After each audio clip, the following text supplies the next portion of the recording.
पुण्यामध्ये ईद-ए मिलादची सुट्टी तर उद्या म्हणजे 16 सप्टेंबर रोजीच देण्यात येणार असल्याचं कळत आहे। तर गणपती चतुर्दशी निमित्त निघणाऱ्या मिरवणुका बघता सामाजिक सलोखा बिघडू नये यासाठी ही ईदची सुट्टी आता 16 ऐवजी 18 तारखेला करण्यात आली होती। तसं परिपत्रक राज्य सरकारनं काढलं होतं। पुण्यात मात्र जिल्हाधिकाऱ्यांनी आदेश काढत ईदची सुट्टी ही 16 सप्टेंबरलाच असल्याचं जारी केलं। पुण्यामध्ये ईद-ए मिलादची सुट्टी तर उद्या म्हणजे 16 सप्टेंबर रोजीच देण्यात येणार असल्याचं कळत आहे। तर गणपती चतुर्दशी निमित्त निघणाऱ्या मिरवणुका बघता सामाजिक सलोखा बिघडू नये यासाठी ही ईदची सुट्टी आता 16 ऐवजी 18 तारखेला करण्यात आली होती।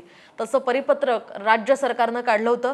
पुण्यात मात्र जिल्हाधिकाऱ्यांनी आदेश काढत ईदची सुट्टी ही 16 सप्टेंबरलाच असल्याचं जारी केलं।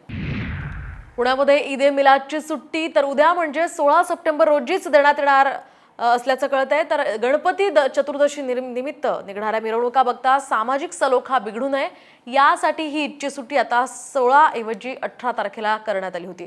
तसं परिपत्रक राज्य सरकारनं काढलं होतं।